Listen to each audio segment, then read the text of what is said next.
the king had arrived here chasing a deer, but now his heart has become hunted by Shakuntala.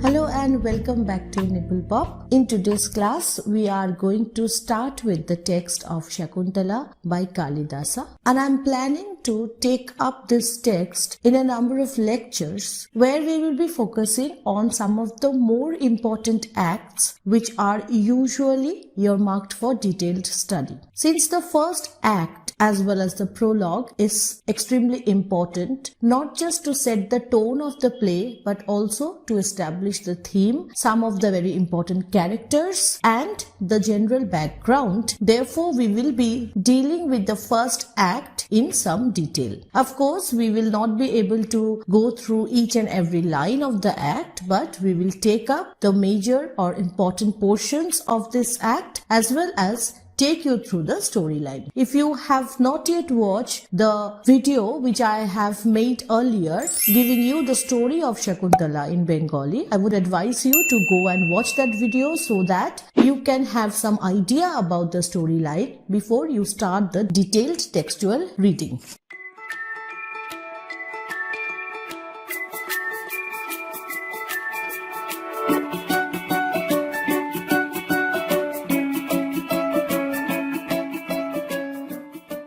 Just like in case of European drama, you need to understand Aristotelian concept of tragedy, comedy, etc. In a similar way, in case of Indian drama, you need to understand Bharat Muni's Natya Shastra and its core concepts. I will be making a video on Natya Shastra or the core concepts given by Bharat Muni, especially in the field of rasa theory, later on, but some of the aspects of Natya Shastra is important for us to understand different aspects of Shakuntala. Now, Kalidasa, he was a renowned Indian poet and dramatist, and Shakuntala is one of his last creations. So we find him at a very mature juncture where he is much more mellowed down than his earlier works. We will be starting with the act, and before going into the first act itself, which is named as the chase, we will be focusing on the prologue. Now, it is customary for any classical Indian drama or even epic to begin with a kind of an invocation. This invocation is also formally called the benediction. In this benediction, it is seen that Kalidasa is invoking the Lord Shiva and the 8 forms of Shiva which are perceptible to human beings. So let's go through the benediction first to understand how Kalidasa prays to Lord Shiva. That first creation of the Creator, that bearer of oblations offered with holy rites, that one who utters the holy chants, those two that order time, that which extends world-pervading, in which sound flows impinging on the ear, that which is proclaimed the universal womb of seeds, that which fills all forms that breathe with the breath of life. May the Supreme Lord of the universe, who stands revealed in these 8 forms perceptible, preserve you. Now, I've taken this translation from the usually prescribed textbook, which is the Penguin Classics, The Loom of Time. If you wish to buy this online, you can get the link in the description box. It is available in Amazon. You can get it also from College Street. I will advise you strongly to get a proper text, because in any case, if we do not have expertise in Sanskrit, we need to depend on texts which are more scholarly and where the translations are more reliable. So this translation is pretty good, and I would really advise you to get this book or at least borrow it from your library. Now, after the benediction, we have a short portion where the director, he comes on stage and he is addressing another actress. He sets the action of the play in motion. So it is kind of a choric function we see here. Choric function means chorus is usually a group of people who stand at the side of the stage and comment on the action going on stage. This happens in case of Greek tragedies or European drama, classical European drama. A similar kind of agent of interpretation is seen in case of Indian drama as well, in the shape of a Sutradhar, usually the director or some other person. He or she is not involved in the action of the play. Their or his function is to simply comment upon what is happening on stage or give an idea about what is happening in the mind of the characters. So this is more like an interpreter, more like a commentator on the play which is happening in front of the audience's eyes. So after the benediction comes the prologue, where we understand about Dushyanta and this whole theme of the play, which takes us directly to Act 1. So we will be starting our reading of Act 1 right now. The scene for Act 1 is set in the forest in the foothills of the Himalayas, later the hermitage of Konno, by the river Malini. So we have two different subsets, you can say. One is the forest area where we see Dushyanta and his chariot driver, the Shuto. They are arriving, and the portion where we will find the residents of Kondamuni's ashram. So these are the two subsets of the first act. Now who is King Dushyanta, the central character of this play?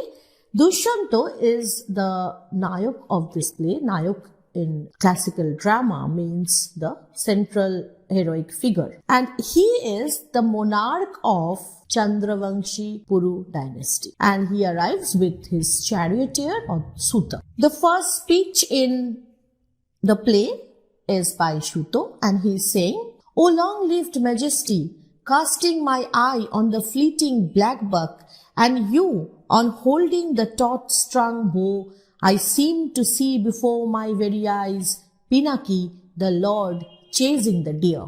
So the scene is set in this way that Dushyanta, he arrives on his chariot, on his Rath, and his driver, he informs us that they are chasing a deer. Now interestingly, you see the word Pinaki here. Pinaki here refers to Lord Shiva. And what is this myth that is referred to here? This is the myth of Daksha Yajna. If you are familiar with this concept of Daksha, and he had this sacrifice ceremony arranged, and his daughter was Shati. Shati's husband was Shiva, and Daksha had some issues with Shiva. He did not invite him. Shiva was furious. Anyway, Shati came there uninvited, and she heard all kinds of bad words about her husband, and she couldn't tolerate that, and she gave her life. This angered Shiva so much that he arrived on spot, and he created total anarchy, chaos over the whole sacrificial ground. And out of fear, sacrifice or joko, he tried to escape like a smoke, because you see the sacrifices were made in fire and smoke was something very natural. So he took the shape of a deer, wanted to escape as a smoke, and Shiva, he attacked that deer with a bow and arrow and decapitated him. He beheaded him. Interestingly, this head became the nakshatra Mrigashira. Mrigashira means the head of the deer. Mriga means deer, Shira means head. So this head became the Mrigashira Nakshatra, a star on the sky, as far as the fable goes. Now, the moment Shuto is comparing Dushyanta to Pinaki, who was chasing the deer in the Daksha's sacrifice, Kalidasa is expanding the horizon of his drama. He is bringing in all kinds of myth, and the deer whom Dushyanta is chasing in the forest becomes a magical creature, because it is connected to that magical creature whom Shiva attacked. Okay, so this is what Kalidasa does. He weaves the tales of the Puranas, of the Vedas, into the fabric of his own creation. Shakuntala's story is not an original creation of Kalidasa. It is a story which he obtained from the Mahabharata. It was a short portion of Mahabharata and he expanded it. While expanding, he is putting in elements which were not there in the original epic. And this creativity is the hallmark of Kalidasa's genius. So how does this act begin? This act begins with Dushyanta chasing a black deer, and this black deer is considered to be very sacred in Hindu mythology. His driver is expressing his admiration for Dushyanta that he is chasing the deer like Lord Shiva chased the mythological deer. Now after some time what happens? They arrive very close to the ashram of Kanna Muni. Now Kanna's disciples or other residents of that ashrama were very protective of these animals because they considered these animals to be under their care. So they stopped Dushyanta from hurting this deer and requested him to be a guest at their ashram because they were very charitable people and hospitable to this king. Okay, so let's see what happens here. We will jump a little bit. Let's see how the ascetic tries to stop Dushyanta. This deer is of the hermitage, O king. He should not be killed. No, no, do not strike him down. How fragile the life of this deer. How cruel your sharp-pointed arrows, swift-winged. So he is comparing the frailty of the deer, the weakness of the deer to the strength of the strong sharp arrows of Dushyanta. So this ascetic represents a world which has compassion, which has kindness for fellow living beings. Unlike the world of Dushyanta where animals are hunted down and the concept of compassion does not extend beyond human race. I mean, you can be compassionate towards humans, but when it comes to animals, you can very well go and hunt them. So these are two different kinds of world values we are coming in contact with here in this play.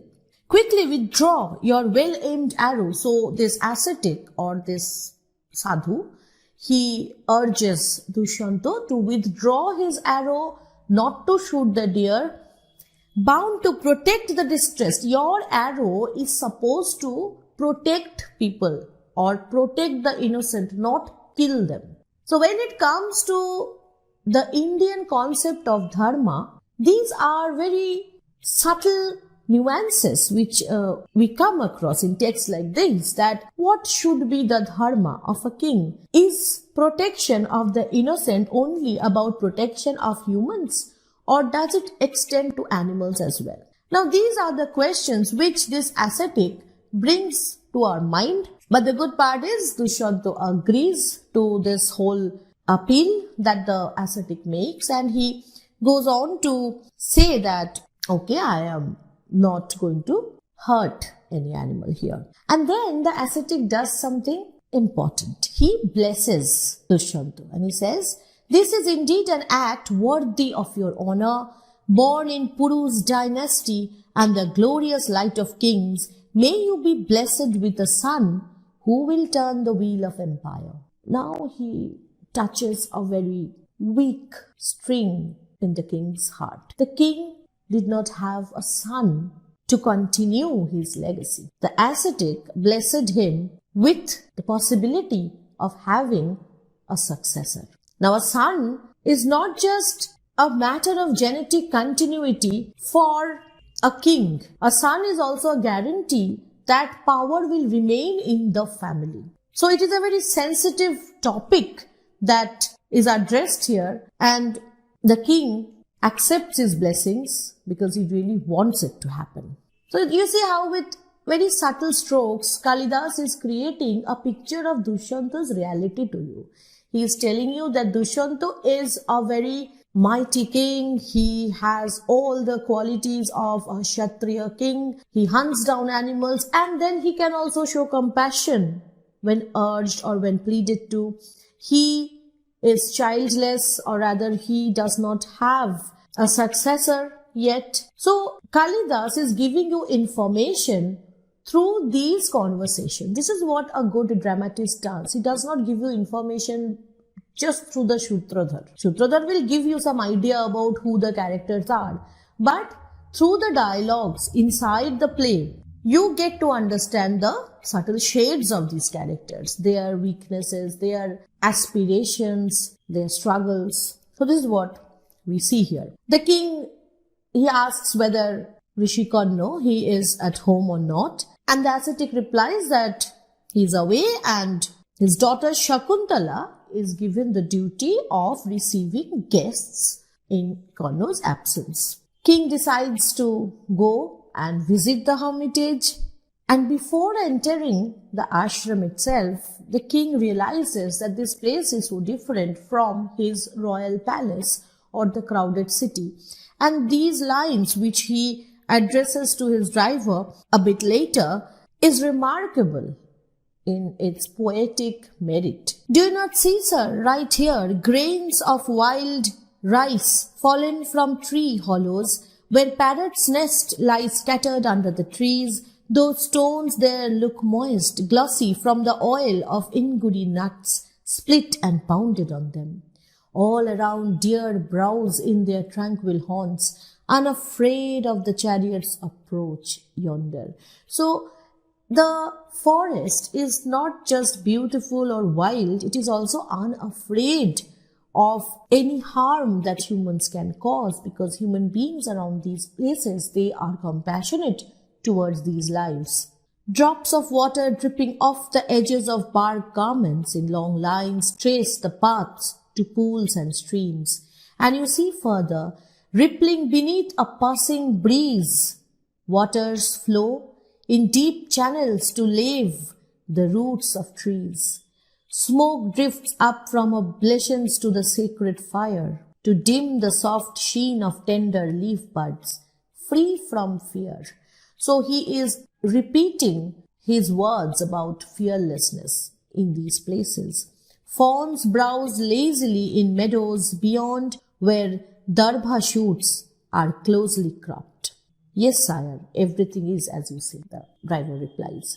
Now, the original Sanskrit lines or the verses are definitely far superior to what we can get through translation. But since many of us do not have that kind of expertise to understand Sanskrit or the nuances in it, so we have to rely on these translations. But even when translated, some of the beauty is still retained.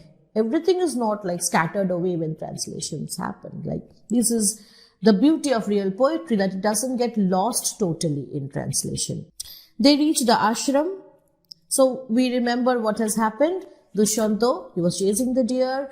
He was stopped by the ascetic and he was invited to the ashram of Karna. He decides to go and visit Karna Muni's ashram along with his driver. Just before entering the ashram, the king decides to get down from his chariot, because the whole ambience is so humble. You know, people are so different from the materialistic world of the city where Dushyanta lives, that he did not wish to carry with him that air of city life. He wanted to go to that place, that ashram, feeling light, feeling like those ascetics who lived there. So he decides to get down from his chariot, and this shows that Dushyanta is not a very proud person or a very vain man.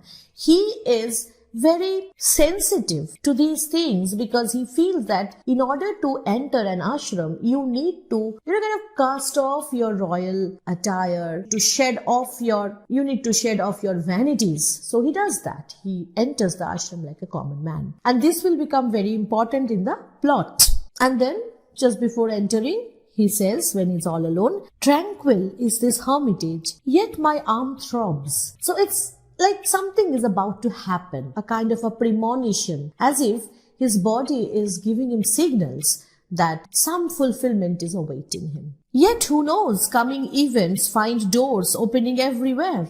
So what kind of events are going to happen? What kind of opportunities are going to come at my doorstep here? I don't know, but something is going to happen. So he has these kinds of premonitions or thoughts which make him feel very filled with expectation. And then the king, he hears that some people are conversing, they are busy talking to each other close by the orchard, and he decides to go and listen. Right after this, we see that Shakuntala and two of her very close friends or Sakhi, they arrive, Anusua and Priyambada, and they are talking with each other. And let's just read some part of their conversation. The first friend, she says, "Listen, dear Shakuntala, it looks to me as if these trees in the hermitage are dearer to Father Kanno than even you are. He has appointed you, who are as delicate as a newly opened jasmine flower,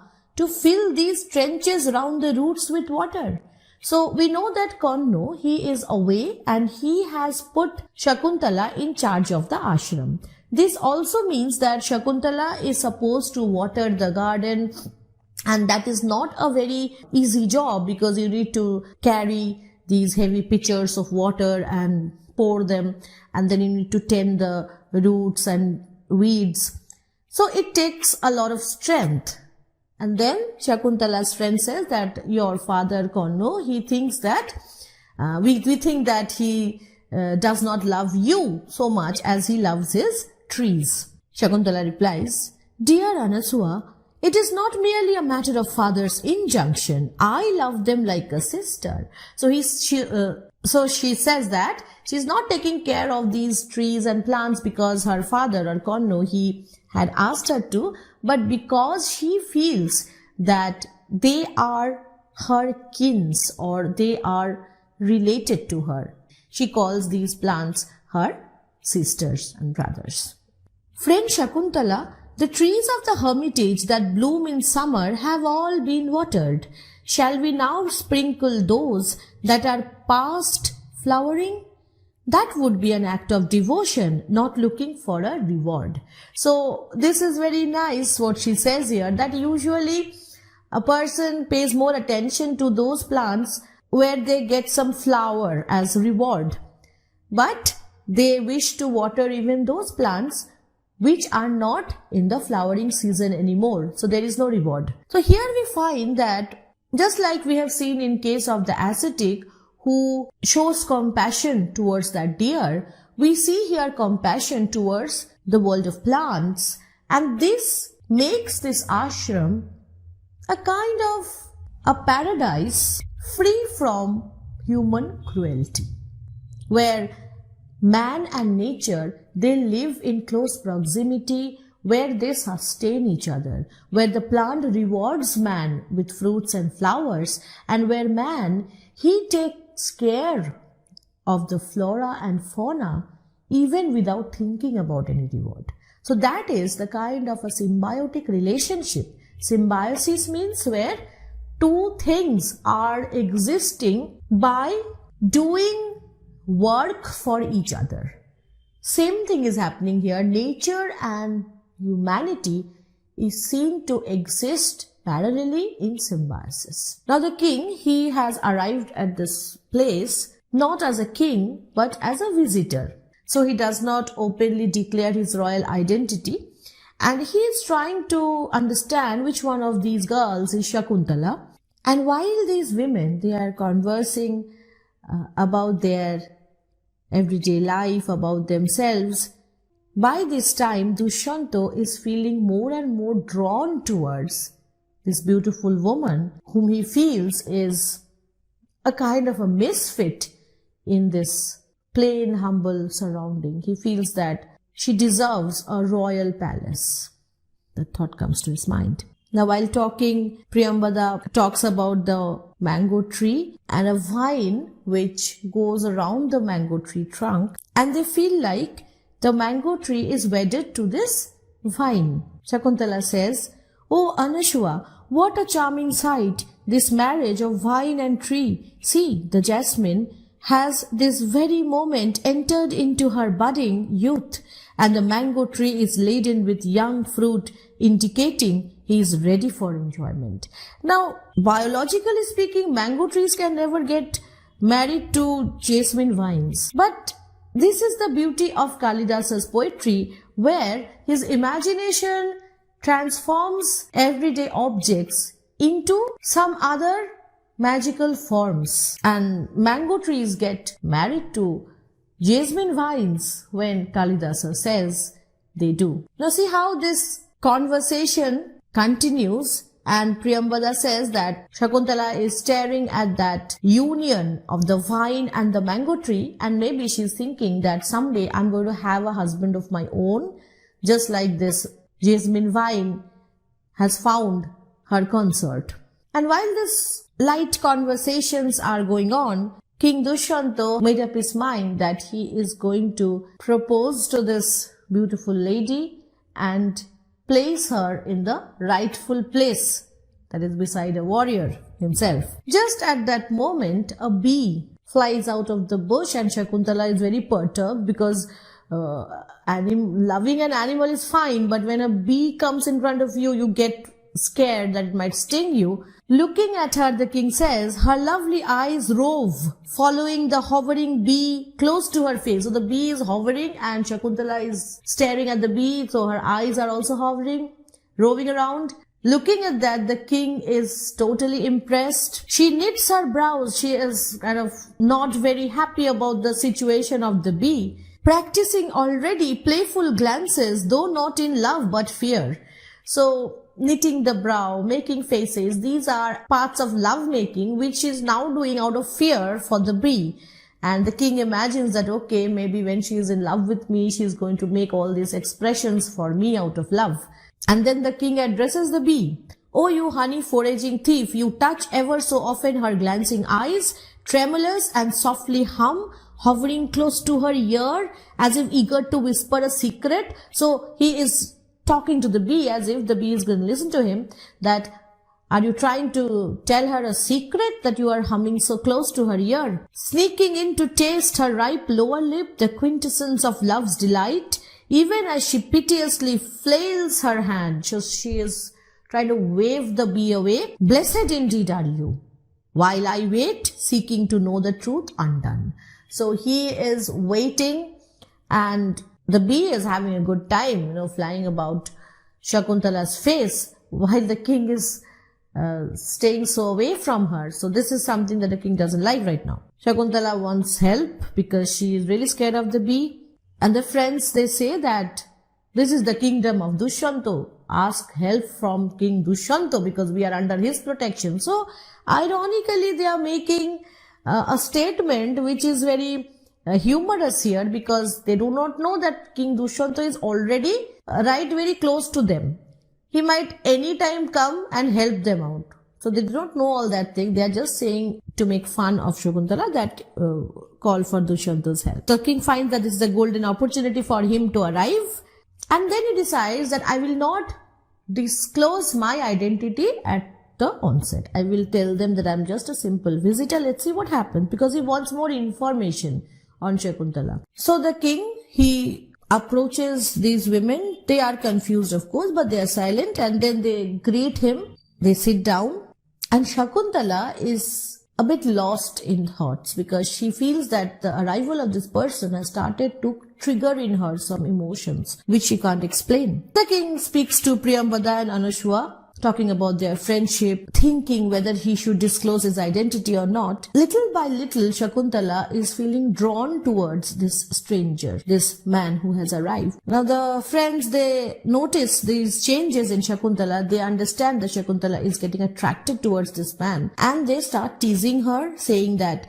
Shakuntala, if only father were here. What if he were? He would then make this distinguished guest supremely happy by offering him the sole treasure of his life. So they directly tell her that if Karna was present, he would offer Shakuntala's hand in marriage to this visitor. And Shakuntala is trying to pretend to be angry. Oh, be quiet. You too have some silly notions in your heads and keep prattling. I shan't listen to your nonsense. The king, he is focused on trying to find more info on Shakuntala. So he urges her friends, we would also like to ask you something about your friend here, if we may. And then he asks, His Holiness Kanno has been known to observe perpetual celibacy. How can then your friend be a daughter begotten by him? Now the question which came to Dushanta's mind was this, that if Kanno was an ascetic who has cut off all ties from this world, then how can he have a daughter? And then we get to understand that Shakuntala is not daughter of a Brahman or an ascetic. She is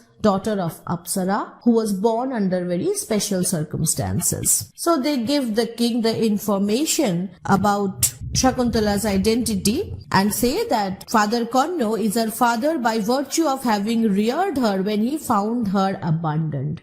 So Kanno is only an adoptive father in case of Shakuntala. Abandoned. The word greatly rouses my curiosity. So why was Shakuntala abandoned? And then Anushuva gives the details about how the royal sage Kaushiko, he was doing some very hard penance and the gods started to fear that he might get more powerful than the gods, and they sent Menaka to this person so that she would distract him away from his penance and will break his power. Menaka's actions led to sexual union between the sage and the Apsara, and eventually Shakuntala was born. But since an Apsara could not keep her daughter because she had these duties in heaven to perform, so she abandoned the child, and this child was then taken up by Kanno and named Shakuntala because she was found at a place where birds were protecting her, and birds are called Shakunto. So Shakuntala's name comes from there. And then the king realizes that, okay, that's why she is so beautiful, because she does not come from a human womb, but the womb of an Apsara or a divine dancer. And then another interesting question is asked here. Dushanta asks that she is living in a hermitage.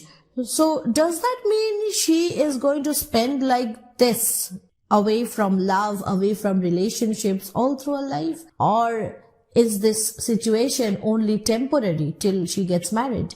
And to that, Shakuntala's friends, Priyambada, she says that no, don't worry. Her ascetic life is only a temporary state, only until she gets married to someone worthy of her. And this makes the king very hopeful that his desires might have fulfillment, because there is no bar or there is no problem in approaching this lady as a suitor. Just after this, the king offers his ring to Shakuntala as an offering of love. And he says that it's a gift from the king. So he does not directly disclose his identity, but says that this ring belongs to the king. And the king is thinking that, does she love me the same way as I love her? Does she also have these desires which I am now experiencing? But he doesn't know how to really get close to her.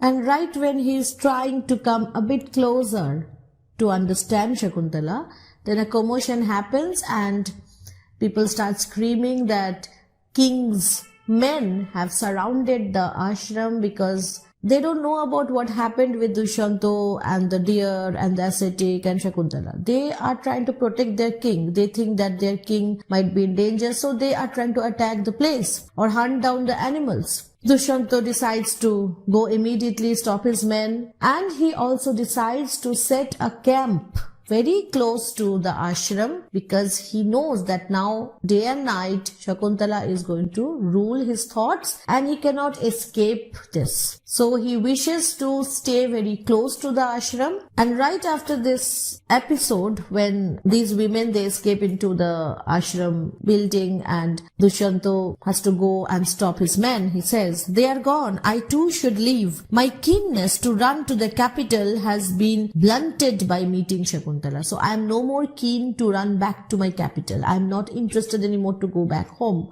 right now. I shall set up camp with my companions at some distance from the penance groves. So I will stay very close to this ashram with my companions, some of my companions. How hard it is for me to tear my thoughts away from Shakuntala. My body moves forward. My restless heart rushes back." like a silken pennon on a chariot standard borne against the wind. So, if you have ever seen a flag on a chariot, the chariot moves forward, the flag waves back. So, in the same way, the king's body is moving forward away from Shakuntala's vicinity, but his heart is going back towards her, just like that flag waving. So we understand that this man is hopelessly in love, and this chase is not just about chasing a deer, but it has also become something about chasing Shakuntala. On a different note, we can say that the king had arrived here chasing a deer, but now his heart has become hunted by Shakuntala. So instead of being a hunter, he has become hunted. So these are the various shades of the word chase which you can think about when you read this act. We will be going in detail in our reading of Act 3 after this, where we will see how the love between Shakuntala and Dushyanta reaches fulfillment and what happens then. So Act 3 is very important. I hope you have understood the storyline of Act 1. And as we go through the whole text, we will be discussing different aspects of characterization and setting, which will help you understand the book as a whole. If you have enjoyed this class, then do like, share and subscribe. Your support will help us grow and keep making videos for you. Thanks for being there. Have a nice day. Bye-bye.